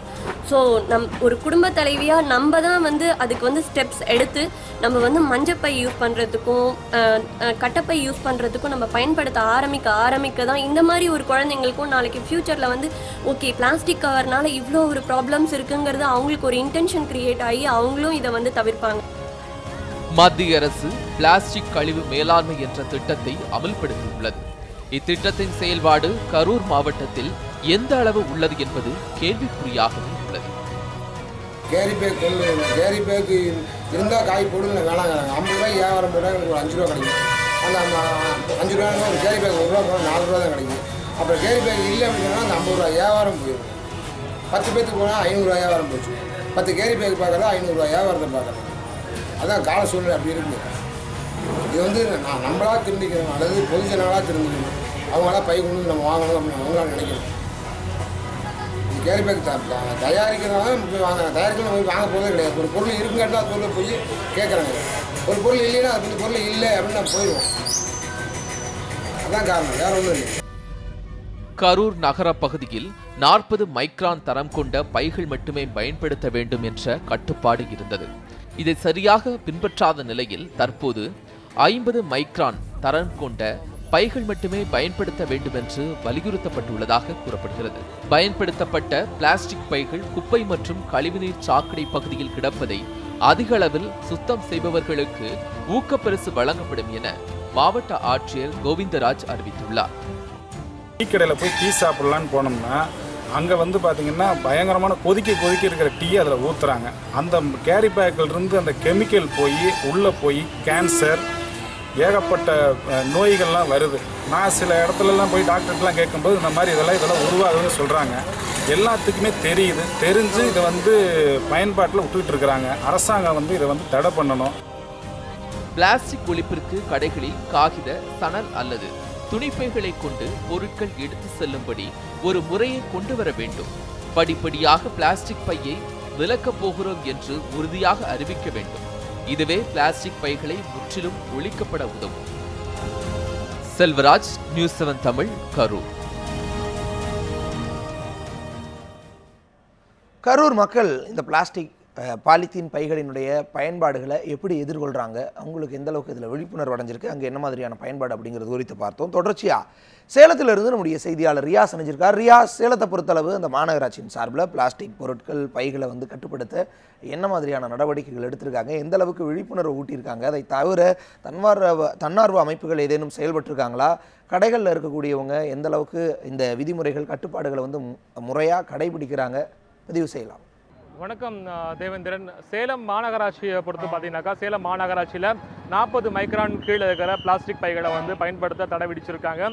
அதே போல் சேலத்தில் இந்த பிளாஸ்டிக் பைக்கள் தயார் பண்ணுற ஏராளமான தொழிற்சாலைகளை இங்கே இருக்கிற அதிகாரிகள் சீல் வச்சுருக்காங்க. ஆனால் இருந்த போதிலும் சேலத்தில் இந்த பிளாஸ்டிக் பை என்பது பிளாஸ்டிக் பொருட்கள், அதாவது இந்த 40 மைக்ரான் கீழே இருக்கிற அந்த பிளாஸ்டிக் இது முற்றிலுமாக அதிகாரிகளால் தடுக்க முடியவில்லை. பெரும்பான்மையான இடங்களில் இந்த பிளாஸ்டிக் மக்கள் ஒன்றி இருக்கு. குறிப்பாக பார்த்தீங்கன்னா நம்ம அன்றாட சாப்பிடக்கூடிய அந்த சாப்பாடு, குறிப்பாக வழக்கமாக இந்த ஹோட்டல்களில் இருக்கிற சாப்பாடுகள், குறிப்பாக இலைக்கு பதிலாக இந்த பிளாஸ்டிக் பைகள் இங்கே பயன்படுத்துகிறாங்க. தற்போது நான் சேலம் புதிய பேருந்து நிலையம் இருக்கிற இந்த கடைகளுக்கு முன்பாக இருக்கிறேன். இங்கே இருக்கிற பெரும்பான்மையான இந்த ஹோட்டல்களில் இந்த சாப்பாட்டிற்கு இலை வைப்பது கிடையாது. அதே போல் இங்கு சாப்பிடக்கூடியவர்களுக்கு பார்த்தீங்கன்னாக்கா பிளாஸ்டிக் பிளாஸ்டிக் இலைக்கு பதிலாக பிளாஸ்டிக் கவர் மட்டுமே இந்த பகுதியில் வைக்கப்படும் காட்சிகளை நம்மளால் பார்க்க முடியுது. இதனால மிகப்பெரிய அளவிலான பாதிப்புகளை வந்து இருப்பதாக வந்து தெரிவிக்கிறாங்க. ஆனால் இருந்த போதிலும் பெரும்பான்மையான இந்த கடைகளை முழுவதுமே பார்த்தீங்கன்னாக்கா இந்த இலைக்கு பதிலாக, அதாவது இந்த நாகரிகத்தின் அடையாளமாக்கு வளர்ச்சியாக இலைக்கு பதிலாக நாகரிக இலையாக இந்த பிளாஸ்டிக் பைகளையே வந்து இவங்க வந்து வைத்து சாப்பாடு வச்சுட்டு இருக்காங்க. தற்போது நம்ம இந்த கடைகளை போகலாம். குறிப்பாக பார்த்தீங்கன்னாக்கா இந்த பகுதியில் புதிய பேருந்து நிலையம் அருகே இருக்கிற இந்த கடை என்பதால் வந்து எப்பொழுதும் வந்து ஆயிரக்கணக்கான மக்கள் வந்து இங்கே வந்து எப்போதுமே சாப்பிட்டுட்டு இருப்பாங்க. ஆனால் அவங்க சாப்பிடக்கூடிய அந்த இலைக்கு பதிலாக இந்த பிளாஸ்டிக் பைகளில் குறிப்பாக பார்த்தீங்கன்னாக்கா இங்கே சூடான சாப்பாடு, அதே போல் சூடான தோசை, இட்லி ஆகியவை அனைத்தையும் வந்து இங்கே இருக்கிற இந்த பிளாஸ்டிக் கவர்கள்லேயே வந்து சாப்பிட்றதால வந்து மிகப்பெரிய அளவில் பாதிப்பு ஏற்படும். இது பொதுமக்களுக்கு வந்து தெரியுதா இல்லையான்னு தெரியல. சார் வணக்கம். சார் நீங்கள் சொல்லுங்கள், குறிப்பாக சூடான பொருட்கள் இந்த பிளாஸ்டிக் கவரில் சாப்பிட்றதால பாதிப்பு ஏற்படும். ஸோ அது எப்படி நீங்கள் சாப்பிட்றீங்க? இது நீங்கள் உதிராங்க சாப்பிட்ற கரெக்டாக என்ன பண்ணுறது? அவள் பிளேட் க்ளீன் பண்ணி கொடுத்தா நாங்கள் க்ளீனாக சாப்பிட்றோம். அவள் கொடுக்குறதுனால கட்டாயமாக சாப்பிட்டு தான் ஆகணும். நான் பெங்களூர்லேருந்து வந்து இங்கே சாப்பிட்றேன், வேறு விஜய் இல்லை, சாப்பிட்டு தானே ஆகணும். நீங்கள் கேட்குறது இல்லையா? நீங்கள் இது மாதிரி இலை இல்லை, பிளாஸ்டிக் இல்லை, நான் சாப்பிட மாட்டேன், நீங்கள் கேட்குறது இல்லையா? நீங்கள் அவசரம் அர்ஜென்ட்னா அப்படி கேட்டால் இதுதான் இருக்குதுன்ட்டு அவ்வளோதான், சஜஸ்ட் பண்ணி போக வேண்டியதான். அதாவது சேலத்தில் இருக்கிற இந்த சின்ன சின்ன கடைகள் மட்டுமில்ல, பெரும்பான்மையான கடைகளில் இதே நிலைமை தான் இருக்குது. தம்பி நீங்கள் சொல்லுங்கள், குறிப்பாக அந்த கடைகளில் எப்படி இருக்குது இங்கே ஹோட்டலில் என்ன எப்படி சாப்பாடு பரிமாறுறாங்க? சார் சுமார் புதிய பஸ் ஸ்டாண்ட் நிலையம் மாதிரியே வந்து பார்த்தீங்கன்னா ஒரு 5-6 கடைகள் இருக்குது. இந்த 5-6 கடைகளுமே வந்து பார்த்தீங்கன்னா 15-20 ஆண்டுகளாக பாலித்தீன் கவர்கள் இது மாதிரி தான் யூஸ் பண்ணிட்டு இருக்காங்க. நாங்களும் மாற்றாக வந்து ஒரு வாழை இலை இல்லை பாக்கு மட்டை இந்த மாதிரியான இது யூஸ் பண்ணி கொடுக்கலாம் அப்படிங்கிற மாதிரி சொல்லியிருந்தோம். ஆனால் அந்த கருத்தை அவங்க ஏற்றுக்கிற மாதிரியே இல்லை. இதனால் வந்து பார்த்தீங்கன்னா உணவு உட்கொள்கிற எங்களுக்கும் மாசு கட்டுப்பாடும் ஏற்படுகிறது. நிலம் மாசுபாடு, நீர் மாசுபாடு இந்த பாலித்தீன் கவர்கள் ஏற்படுகிறது. இது முற்றிலும் ஒழிக்கணும் அப்படின்னா அதிகாரிகள் நல்ல நடவடிக்கை எடுத்தால் தான் இது முற்றிலும் ஒழிக்க முடியும். இதுக்காக வந்து நாங்களும் பல மனுக்கள் எழுதி போட்டிருக்கோம். இது வரைக்கும் அந்த மாதிரி எதுவும் ஸ்டெப் எடுக்கல. தேவேந்திரன் குறிப்பாக பார்த்தீங்கன்னா சேலத்தில் பல பகுதிகளில் இது இருக்கு. தேவேந்திரன் அதே போல் தற்போது பார்த்தீங்கன்னாக்கா சேலம் மாநகருடைய நகர்நர அலுவலர் குறிப்பாக பார்த்தீங்கன்னாக்கா நம்ம இந்த பிளாஸ்டிக் பைகள் பயன்படுத்த குறித்த தகவல் அளித்திருந்தோம். தற்போது இந்த நகர்நல அலுவலர் அவர்கள் தற்போது இந்த ஹோட்டல்களில் வந்து இந்த ஆய்வு செஞ்சு வந்துட்டு இருக்காங்க. தற்போது அந்த காட்சிகளை நீங்கள் இங்கே பார்த்துட்டு இருக்கீங்க. குறிப்பாக நகர்நல அலுவலர்கள் குறிப்பாக இந்த பிளாஸ்டிக் பைகளை வந்து 40 மைக்ரான் கீழே பைகளை வந்து தடை செய்ய வேண்டும் ஏற்கனவே அறிவித்திருந்தார். தற்போது இந்த கடைகளில் இந்த பிளாஸ்டிக் பைகள் அதிக அளவில் வந்து இவர் வந்து பறிமுதல் செஞ்சிருக்காங்க. குறிப்பாக ஏற்கனவே வந்து மாநகராட்சி சார்பான பல எச்சரிக்கை வந்து விடுக்கப்பட்டிருக்கு. தற்போது இந்த ஹோட்டலில் பிளாஸ்டிக் பைகள் அதிகமாக வந்து பயன்படுத்தி இருக்கிறதால வந்து முதல் கட்டமாக வந்து தற்போது இவங்களுக்கு வந்து ஃபைன் வந்து விதிக்கப்பட்டிருக்கு. தற்போது இவங்க அதிகாரிட்டு கேட்கலாம். சார் நீங்கள் சொல்லுங்கள், இந்த கடையில் பிளாஸ்டிக் பைக்கெல்லாம் பயன்படுத்தி மாநகராட்சி சார்பாக வந்து எச்சரிக்கை விடுத்திருந்தீங்க, அதையும் மீறி பயன்படுத்திட்டு இருக்காங்க, அவங்க மேலே எந்த மாதிரி நடவடிக்கை ஏற்படுத்துறீங்க? சேலம் மாநகராட்சி சார்பில் வந்து மாநகராட்சியினுடைய ஆணையாளர் அவர்களின் உத்தரவின் பேரில் ஏற்கனவே வந்து நம்ம மாவட்டத்தின் தீர்மானத்தில் பிளாஸ்டிக் ரூலில் வந்து 2011 ரூல் பிரகாரம் வந்து ஃபைன் விதிக்கப்பட்டிருந்தது. இது வந்து குறைவான தொகையாக இருக்கிறது பட்சத்தில் மாநகராட்சியினுடைய விதிக்கு உட்பட்டு அதை அதிகப்படுத்த சொல்லி அதனுடைய விதிகளின்படி ஒரு கடைக்கு இந்த மாதிரி வந்து கேரி பேக்கில் வந்து யூஸ் பண்ணி குழம்பு மற்றும் டீ இதெல்லாம் கட்டி கொடுத்து யூஸ் பண்ணக்கூடிய கடைகள்னால வந்து மக்களுக்கு வந்து பாலிவினைல் குளோரைட் மற்றும் வந்து வினைல் குளோரைட் இந்த மாதிரியான வந்து பொருட்களை வந்து வேதிப்பொருட்கள் அதிகம் இருக்கிறதுனால கேன்சர் மற்றும் வந்து மலட்டுத்தன்மை வரதுக்கான வாய்ப்புகள் அதிகம் இருக்கிறது. குடல் புண் மற்றும் இது சம்பந்தமான தொந்தரவுகள் வரதுக்கு நிறைய வாய்ப்புகள் இருப்பதனால இதை வந்து நம்ம மாநகராட்சி சார்பாக வந்து தடை செஞ்சுருக்கிறோம். இதற்கான வந்து கெசட் வெளியீடு வந்து நம்ம மாவட்ட ஆட்சித்தலைவரிடம் இதுவரைக்கும் ஒப்படைக்கப்பட்டிருக்குது. அதிலிருந்து வந்த உடனே கெசட்டில் வெளியான உடனே இந்த மாதிரி வந்து உபயோகப்படுத்தினாக்கா 1000 ரூபாய் ஃபைனும், இதை தயாரிச்சாக்கா 25000 ரூபாய் ஃபைனும் வந்து நம்ம தொகையை வந்து அதிகப்படுத்திருக்கு. இதுக்கு முன்னாடி 10000 ரூபாய் ஃபைன் இருந்து 25000 ரூபாயும், இதுக்கு முன்னாடி 100 ரூபா ஃபைனாக இருந்தது 1000 ரூபா ஃபைனாகவும் வந்து மாநகராட்சி சார்பில் வந்து ஆணையர் அவர்களின் உத்தரவின் பேரில் வந்து ஃபைன் விதிக்கப்பட்டிருக்குது. இதை தொடர்ந்து நடைமுறைப்படுத்துறதுக்கு கெசட் வெளியீடு வந்து இன்னும் ஒரு வாரத்தில் வந்ததும் இதனுடைய ஈடுபாடு வந்து அதிகமாக இருக்கும். இன்று வந்து இந்த கடைகளில் வந்து உபயோகப்படுத்தினது கண்டறியப்பட்டு அந்த ஒரு கடைகளுக்கு வந்து 1000 ரூபா வீதம் வந்து ஃபைன் தொகையாக வசூலிக்கப்படுகிறது மற்றும் பொருட்கள் பறிமுதல் செய்யப்படுகிறது. குறிப்பாக சேலத்தில் பல பகுதிகளில் இதே நிலைமை தான் நீடிச்சிட்டு இருக்கு. குறிப்பாக நீங்கள் பல முறை வந்து எச்சரிக்கை விடுத்தும் அதையும் மீறி பண்ணிட்டு தான் இருக்காங்க. இது மேலே உறுதியான நடவடிக்கைகள், குறிப்பாக அவங்க ஃபைனை தவிர வேறு ஏதாவது உறுதியான நடவடிக்கை எடுக்க வாய்ப்பு இருக்கா?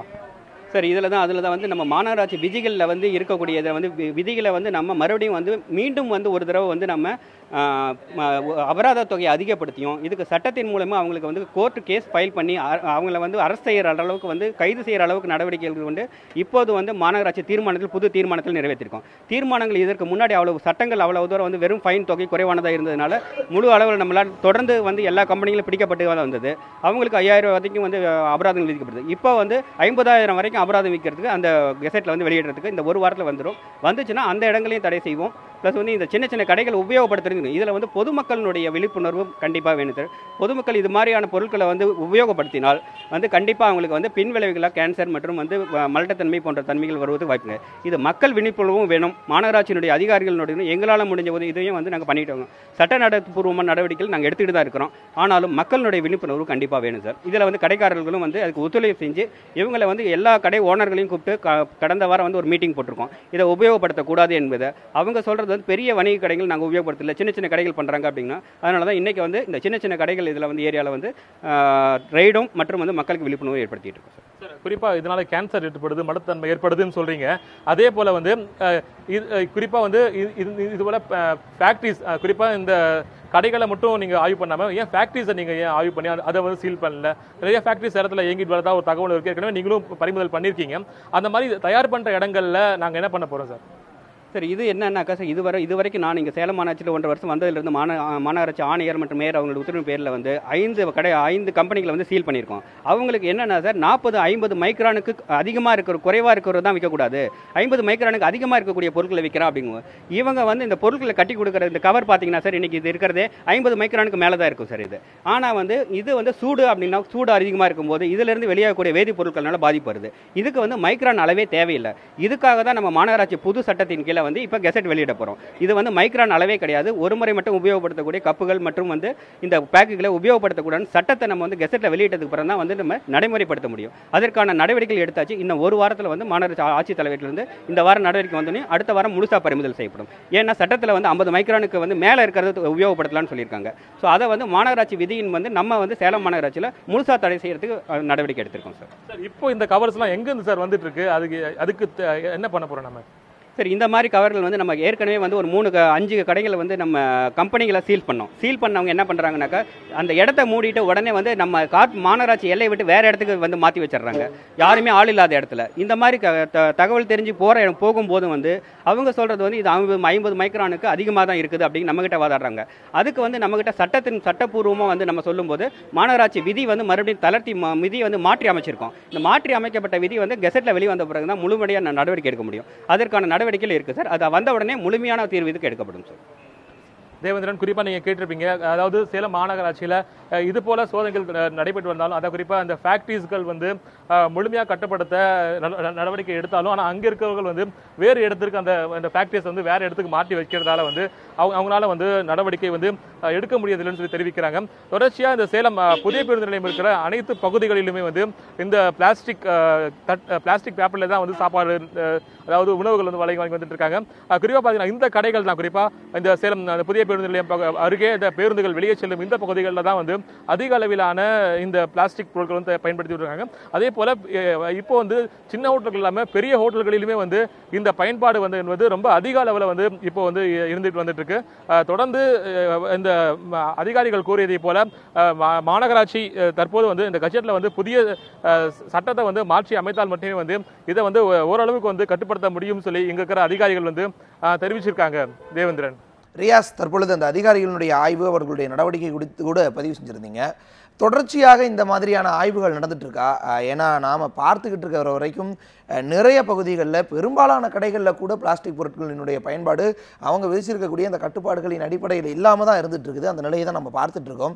அப்படிங்கிற பட்சத்தில் தற்பொழுது இந்த ஆய்வு நடந்திருக்கு. இதை தாண்டி இந்த ஆய்வுங்கிறது தொடர்ச்சியான ஒரு ப்ராசஸாக இருந்துட்டு இருக்கா, அல்லது தற்பொழுது அல்லது ஒரு சில நேரங்களில் மட்டுமே நடந்துட்டு இருக்கா? இதை கட்டுப்படுத்த முழுமையான நடவடிக்கையாக என்ன மேற்கொள்ள இருக்கிறாங்க? இதை ஒரு தொடர்ச்சியாக செய்வதற்கான வாய்ப்பு எந்த அளவுக்கு இருக்குது? அது குறித்தும் பதிவு செய்யலாம். சுருக்கமா ரியாஸ். தேவேந்திரன், குறிப்பாக பார்த்தீங்கன்னா ஒவ்வொரு வாரமும் சேலம் மாநகராட்சி சார்பாக வந்து இந்த ஆய்வுகள் வந்து நடத்தப்பட்டு வருது. குறிப்பாக பார்த்தீங்கன்னாக்கா ஒவ்வொரு வாரமும் பார்த்தீங்கன்னாக்கா டன் கணக்கில் வந்து பிளாஸ்டிக் பொருட்கள் வந்து பறிமுதல் செய்யப்படும் வரும் செய்திகள் வந்து சேலம் மாநகராட்சி சார்பில் வந்து தொடர்ந்து வந்து அறிவிக்கப்பட்டு வந்தாலும் ஆனால் அதை வந்து தீவிரப்படுத்த வேண்டும் என்பது தான் இங்கே இருக்கக்கூடிய மாநகர மக்களுடைய கோரிக்கை. அதாவது குறிப்பாக நாம் இந்த அதிகாரிகள் குறித்து இந்த பிளாஸ்டிக் பொருட்கள் பயன்பாடு குறித்து தகவல் குறித்திருப்பெல்லாம் இன்று அவர்கள் ஆய்வு செய்திருக்காங்க. ஆனால் இந்த நடவடிக்கைகள் வந்து மேலும் தீவிரப்படுத்த வேண்டும் என்பது அவர்களோட கோரிக்கையாக இருக்குது. தற்போது நீங்கள் பார்க்கலாம், சொல்லலாம். குறிப்பாக இந்த ஹோட்டல்களில் இந்த அதிகாரிகள் தற்போது இந்த ஆய்வு செஞ்சுட்டு இருக்கிற இந்த நேரடி காட்சிகள் நீங்கள் பார்த்துட்டு இருக்கீங்க. இந்த ஹோட்டல்களில் இந்த பிளாஸ்டிக் பொருட்களுடைய பயன்பாடு வந்து எப்படி இருக்கணும், எந்த அளவுக்கு இருக்கணும் என்பது குறித்தான இந்த ஆய்வு தான் தற்போது, அதாவது சேலம் நகர்நல அலுவலர் செல்வகுமார் அவர்களுடைய தலைமையில் அதிகாரிகள் வந்து ஆய்வு செஞ்சுட்டு இருக்காங்க. இங்கே ஏராளமான இந்த 40 மைக்ரானுக்கு கீழே இருக்கிற இந்த பைகளும் அதே போல இங்கே பயன்படுத்தக்கூடிய பிளாஸ்டிக் பொருட்களை வந்து இவங்க வந்து பயன்படுத்தி பண்ணி வந்துட்டு இருக்காங்க. இது வந்து அவங்க தொடர்ச்சியாக செய்து வந்தாலும், ஆனால் இதை வந்து இங்கே இருக்கிறவங்கள, அதாவது இங்கே இருக்கிற கடைக்காரர்களால் வந்து முற்றிலுமாக இதை வந்து தடுக்க முடியல. சார் நீங்கள் சொல்லுங்கள் சார், தொடர்ச்சியாக இந்த ஆய்வுகள் வந்து நடந்துட்டு வந்துட்டே இருக்கு. ஆனால் இருந்தபோதும் அதிக அளவிலான இருந்துட்டு இருக்கு. இதுக்கு வந்து அந்த என்ன பண்ணும் சார் அடுத்த கட்டமாக? சார் இதுக்கு அடுத்த கட்டமாக நம்ம செய்ய வேண்டிய நடவடிக்கைன்னா சார் சட்டம் தான் சார்.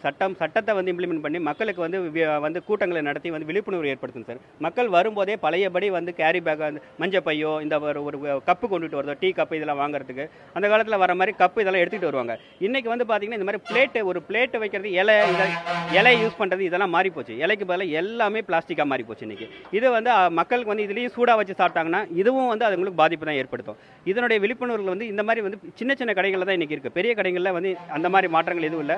அவங்கள வணிக வியாபாரிகள் அவங்க வந்து ஹோட்டல் ஓனரில் கூப்பிட்டு அவங்கள வான் பண்ணியிருக்கோம். சின்ன கடைகள் வந்து என்னென்னா பொருளாதார காரணமாக இது கொஞ்சம் விலை குறைவாக இருக்குங்கன்னு சொல்லிட்டு இதை யூஸ் பண்ணுறாங்க. இதை முழுசாக தடை செய்யறதுக்கு கண்டிப்பாக வந்து மாநகராட்சி இந்த ஒரு வாரத்துக்கு அப்புறம் வந்து முழு நடவடிக்கை எடுக்கப்படும். ஏன்னா சட்டம் வந்து நம்ம கையில் வந்து நம்ம இதை பற்றி நம்ம வந்து 50 மைக்ரான் கீழே அப்படிங்கும்போது மாநகராட்சி மேலேயே கேஸ் போடுறாங்க. 50 மைக்ரான் மேலே நீங்கள் எப்படி பறிமுதல் செய்கிறீங்கன்னு. அதுக்கு தகுந்த சட்டங்களை விதிச்சிருக்கோம். ஒரு வாரத்துக்குள்ள அதுக்கான நடவடிக்கை தொடர்ந்து எடுக்கப்படும். மக்கள் விழிப்புணர்வு கண்டிப்பாக தேவை சார் இது நடத்துறதுக்கு. இதுல சூடான பொருட்கள் சாப்பிட்றதால வந்து கேன்சர், மருத்துவமனை எல்லாம் வருதுங்க.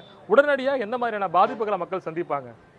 சார் இது வந்து என்னென்னா தொடர்ந்து ஒரே நாளில் இப்போ சாப்பிட்ட உடனே வந்து பாதிப்புகள் வராது சார். இது வந்து ஒரு 212 டிகிரிக்கு மேலே போணுச்சு அப்படின்னாக்கா அதனுடைய பாதிப்புகள் வந்து ஒரு சிலருக்கு வயிற்று வலி, மயக்கம், தலை சுத்தல் இந்த மாதிரி வரலாம். ஆனால் இந்த கேன்சர் இந்த மாதிரியான பாதிப்புகள் தொடர்ந்து வந்து செய்யும் போது தான் சார் வருது. தொடர்ந்து அப்படின்னாக்கா கடைகள்லேயே சாப்பிட்டு இருக்காங்க. முக்கியமாக வந்து நான் வந்து இங்கே வெளியூரில் வந்து தங்கி இருந்து தினசரி கடைகளை சாப்பிட்றவங்களுக்கு கண்டிப்பாக வந்து அந்த தொழிலாளர்கள் வந்து கட்டட தொழிலாளர்கள் டீ வாங்கி தினம் குடிக்கும்போது ஒரு 4 வருஷம் 5 வருஷம் இப்படி தொடர்ந்து நடவடிக்கை இருக்கும்போது தான் இதனுடைய பாதிப்புகள் ஈரல் மற்றும் குடலை பாதித்து அதனுடைய கேன்சராக உருவாகிறதுக்கு வாய்ப்புகள் இருக்குது சார். ஆனால் உடனடி பாதிப்புகளாக வந்து அல்சர் இது போன்ற ப்ராப்ளங்கள், தலை சுற்றல், மயக்கம் இந்த மாதிரி பாதிப்புகள் வரதுக்கு வாய்ப்பு இருக்குது சார்.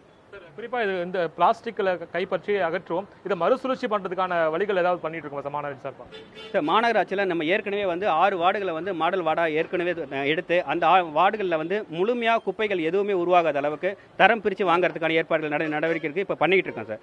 அது வந்து மக்கும் குப்பை, மக்காத குப்பைன்னு தனியாக எடுத்து அது 40 மைக்ரானுக்கு கீழே இருக்கக்கூடிய குப்பைகளை வந்து உபயோகப்படுத்தக்கூடாது, அப்படியே உபயோகப்படுத்தணும். அதை வந்து தார் ரோடுகளுக்கு உபயோகப்படுத்துறதுக்கு அது பண்ணோம். கடைகளுக்கு, பெரிய கடைகளுக்கு என்ன சொல்லியிருக்காங்கனாக்கா இந்த மாதிரி யூஸ் பண்ணும்போது கடைகள் வந்து விற்கும் போதே வந்து கேரி பேக்கில் வந்து ஒரு பொருளை போட்டு கொடுக்கணும்னாவே, இந்த மாதிரி கேரி பேக்கில் பொருளை போட்டு கொடுக்கணும்னாவே இதுக்கும் நாங்கள் வந்து 2 ரூபா 5 ரூபா சார்ஜ் பண்ண சொல்லியிருக்கோம். இந்த இப்போ போட்டிருக்க விதியின்படி வந்து இந்த கேரி பேக்கை கொடுக்கறதுக்கே வந்து அவங்க காசு கொடுக்கணும். இதை 2 ரூபான்னு கொடுத்து வாங்கும்போது பல கடைகளில் பெரிய மால் ஷாப்பில் போய் கேட்டிங்கனாக்கா சார் கேரி பேக் வேணுமான்னு கேட்பாங்க. 5 ரூபா ஆகும், 2 ரூபா ஆகும்னா நிறைய பேர் இது வேணான்றுவாங்க. அதுக்காக வேண்டியது. ஸோ இதை இந்த 50 மைக்ரானுக்கு மேலே இருக்கிறது கொடுத்தா கூட காசு கொடுத்து தான் இனிமேல் கொடுக்கணுங்கிற சட்டத்துக்கு வச்சிருக்கோம். இதை வந்து நடைமுறைப்படுத்துறதுக்கு வந்து இந்த விதி வெளிவந்த உடனே கண்டிப்பாக தொடர்ந்து நடக்கணும். இதில் மக்களுடைய விழிப்புணர்வு கண்டிப்பாக தேவை. அதில் வந்து சின்ன சின்ன கடைக்காரர்களுடைய ஒத்துழைப்பும் தேவை. மாநகராட்சியும் தொடர்ந்து நடவடிக்கைகள் எடுத்துக்கொண்டு இருக்கும் சார். தேவேந்திரன், குறிப்பாக மாநகராட்சி தொடர்ச்சியாக நடவடிக்கை எடுத்து வந்தாலும் ஆனால் பொதுமக்கள் விழிப்புணர்வோடு இருக்க வேண்டும். குறிப்பாக இந்த போன்ற பிளாஸ்டிக் கவர்களில் வந்து சாப்பாடு வைத்து கொடுத்தால் வேண்டாம் சொன்னோம். அதே போல் இந்த பிளாஸ்டிக் 40 மைக்ரான் கீழே இருக்கிற அந்த பிளாஸ்டிக்களை வந்து பயன்படுத்தாமல் இருக்கும் தெரிவிக்கிறாங்க. அதே போல் ஏராளமான உடல் பாதிப்புகள் ஏற்படுவதாக அதாவது மருத்துவர் செல்வகுமார் அவர்கள் தெரிவிச்சிருக்காரு. தொடர்ந்து மாநகராட்சிக்கு இதற்கான தனியாக சட்டம் ஏற்றும் பட்சத்தில் வந்து நடவடிக்கை வந்து தீவிரப்படுத்தப்படும் சொல்லி அதிகாரிகள் தெரிவிச்சிருக்காங்க. தேவேந்திரன், ரியாஸ், உங்களுடைய தகவல்களுக்கு நன்றி ரியாஸ். சென்னை மாதிரியான ஒரு பெருநகரத்தில் என்ன மாதிரியான நிலைமை இந்த தொகுப்பில் பார்க்கலாம். நாடு முழுவதும் பெரும்பாலானோரால் பயன்படுத்தப்படும் பிரதான பொருள் பிளாஸ்டிக். காய்கறி, பால், துணிக்கடைகள், மருந்து கடைகள், தேநீர் கடைகள், உணவுப் பொருட்கள் என எண்ணற்ற வகையில் பிளாஸ்டிக் பயன்பாடு அதிகரித்து கொண்டே செல்கிறது. பொருட்களை எடுத்துச் செல்வதற்கு எளிதாக இருப்பதாலும் விலை குறைவாக இருப்பதாலும் பிளாஸ்டிக் பைகளை அதிக அளவில் பொதுமக்கள் பயன்படுத்தி வருகின்றனர். பெருமளவில் வேதியியல் பொருட்களை கொண்டு உருவாக்கப்படும் பிளாஸ்டிக் பொருட்கள் உருவாக்கும் நிலையிலிருந்து அதனை பயன்படுத்தி கழிவுப் பொருளாக்கிய போதிலும் அதனுடைய தீமைகள் பல்வேறு நிலைகளில் தொடர்ந்து இருந்து கொண்டேதான் இருக்கின்றன.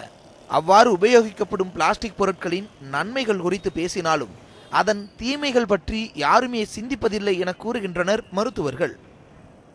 குப்பைகளை என்ன பண்ணுறாங்கன்னா சமயத்தில் மாநகராட்சி கூட என்ன பண்ணிடுறாங்கனாக்க கொளுத்தி விட்றாங்க, நெருப்பு வச்சு கொளுத்துறாங்க. அப்போ அதில் இருக்கக்கூடிய அந்த பிளாஸ்டிக் பொருட்கள்லாம் எரியுறதுனால அதில் டையாக்சின்கிற ஒரு நச்சு வாயு வெளியேறுது. அந்த டையாக்சின் நச்சு வாயு மிகப்பெரிய அளவிற்கு சுவாச கோளாறுகளை உருவாக்கும், ஆஸ்மா உருவாக்கும். அதே போல் பார்த்தீங்கன்னாக்கா அது கேன்சரை உருவாக்கும். அப்போ இது மிகப்பெரிய ஒரு சுற்றுச்சூழல் சீர்கேட்டையும் உடல்நல பிரச்சனைகளையும் உருவாக்குது. ஒரு முறை மட்டுமே பயன்படுத்தி தூக்கி எறியப்படும் பிளாஸ்டிக் பைகள் அழிவதற்கு சுமார் 1000 ஆண்டுகள் ஆகும் என கூறப்படுகிறது.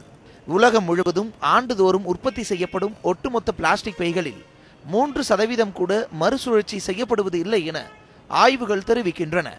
இந்த பிளாஸ்டிக் பைகளால் மனித உயிருக்கு தீங்கு விளைவிப்பது மட்டுமல்லாது சுற்றுச்சூழலையும் அதிக அளவில் பாதிப்பை ஏற்படுத்துகிறது. சாலை ஓரத்தில் கொட்டப்படும் பிளாஸ்டிக் கழிவுகள் அசுத்தத்தை ஏற்படுத்துகின்றன. மேலும் அடிக்கடி அவைகளை தீ வைத்து எரிப்பதால் அதிலிருந்து டையாக்சின் வாயு வெளியாகி சுற்றுச்சூழலுக்கு பாதிப்பை ஏற்படுத்துகிறது. ஒரு பிளாஸ்டிக் பொருள் மக்கி போவதற்கான இது இயற்கையாக மக்கி மண்ணோடு மண்ணாக அல்லது ஒன்றுமே இல்லாமல் மறைந்து போவதற்கான எடுத்துக்கொள்ளக்கூடிய காலங்கள் பார்த்திங்கன்னா ரொம்ப அதிகப்படும் பல 100 வருடங்கள் அது எடுத்துக்கொள்கிறது. அப்போ இவ்வளோ காலத்திற்கும் அது நிலத்தில் இருக்கின்ற போது நிலத்தடி நீரை நிலத்துக்குள் போகாமல் தடுப்பதற்கான ஒரு வேலைகளும் செய்கின்றது. அந்த வகையில் நிலத்தடி நீர் குறைவதற்கும் மிகப்பெரிய ஒரு பிரச்சனையாக ஒரு அச்சுறுத்தலாக இருக்கின்றது. அந்த வகையில் சூழலுக்கு மிகப்பெரிய ஒரு பிரச்சனையை உண்டாக்கின்றது. இந்த பிளாஸ்டிக் பைகளை கட்டுப்படுத்தும் முறைகள் ஏற்கனவே மத்திய அரசால் அரசாணையாக வெளியிடப்பட்டுள்ளன. அதில் பிளாஸ்டிக் பைகள் இலவசமாக வழங்க தடை செய்யப்பட்டுள்ளது. மேலும் 40 மைக்ரான் அளவுக்கு கீழான பைகள் விற்கக்கூடாது எனவும் அறிவுறுத்தப்பட்டுள்ளது. அதன்படி பார்த்தால் குறைந்தபட்சம் 10 ரூபாய்க்கு அதிகமாக விற்க வேண்டும். ஆனால் இந்த சட்டப்பூர்வமான விதிமுறைகளை தமிழக அரசும் மாநகராட்சிகளும் முழுமையாக பின்பற்றுவதில்லை என்ற குற்றச்சாட்டும் எழுந்துள்ளது.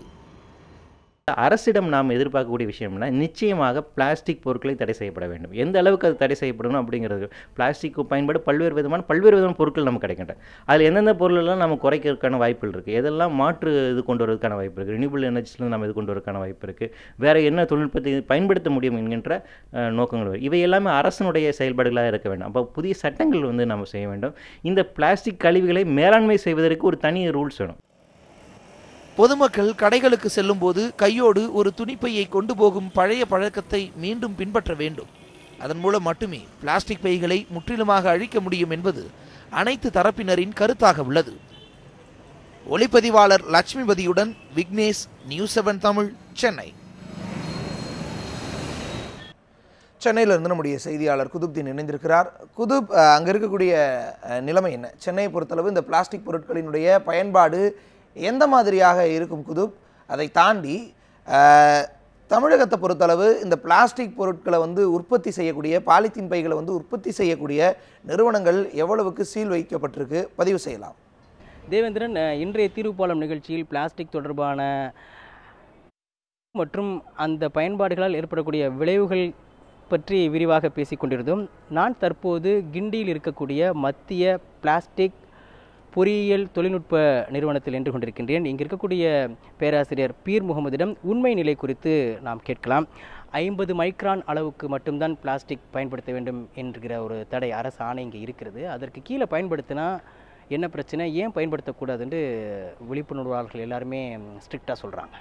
அதாவது 50 மைக்ரானுக்கு கீழே உள்ள பிளாஸ்டிக்ஸை அதாவது வெளியில் எடுத்து போட்டாச்சுன்னா ரேக் பிக்கர்ஸ் அந்த குப்பை பொறுக்கிறவங்க அதில் பொருள் ஈட்ட முடியும்னு சொல்லி அவங்களுக்கு நம்பிக்கை வருதில்லை. அதனால் அதை யாருமே அதை கண்டுகொள்ளாமல் விட்டுட்டு போயிருந்தாங்க. அதனால் 50 மைக்ரானுக்கு கீழே வருது அந்த பிளாஸ்டிக் பேக்கை கூட அவங்க எடுத்துகிட்டு அதை மறுசுழற்சி பண்ணிவிட்டு பல விதங்களில் பொருட்களை தயார் பண்ணலாங்கிறது தான் நிதர்சனமான உண்மை. அதை சாலைகளில் போடுறதுக்காக அந்த பிளாஸ்டிக்கை பயன்படுத்தலாம், பாய்கள் தயார் பண்ணுறதுக்காக பயன்படுத்தலாம், லம்பர்ஸ்ன்னு சொல்லி யூஸ் பண்ணக்கூடிய தடுப்பு சுவர்கள், தடுப்பு வேலிகள் அமைப்பதற்கு பயன்படுத்தலாம்.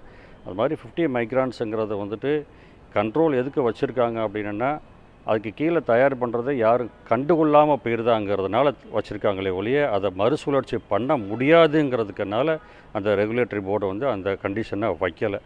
இப்போ அதை பயன்படுத்தக்கூடாதுங்கிற தடை ஸ்ட்ரிக்டாக இங்கே சென்னை போன்ற நகரங்களில் ஃபாலோ பண்ணுறாங்களா? கவர்மெண்ட் ஏஜென்சி ஸ்ட்ரிக்டாக அதை ஃபாலோ பண்ணிக்கிட்டு அதை கண்ட்ரோல் பண்ணுறாங்க. ஆனால் அன்ஆர்கனைஸ்டு செக்டாரில் பார்த்திங்கன்னா நிறைய இண்டஸ்ட்ரீஸ் ஃபங்க்ஷன் ஆகிட்டு இருக்குது. அதனால் அதை வந்துட்டு அவங்கள முழுமையாக வந்து கண்ட்ரோல் பண்ணாலும் ஃபைன்களை போட்டாலும் அதை முழுமையாக தடை செய்ய முடியல. அதனால் அது வந்துட்டு மார்க்கெட்டில் வந்துக்கிட்டு இருக்குது. அந்த ஒரு கேரி பேக்ஸ்லாம் வந்துட்டு பார்த்திங்கன்னா உள்ள சாப்பாடை கெட்டிட்டு அதை தூக்கி எரிஞ்சிருந்தாங்க மக்கள், ஒரு விழிப்புணர்ச்சி இல்லாமல்.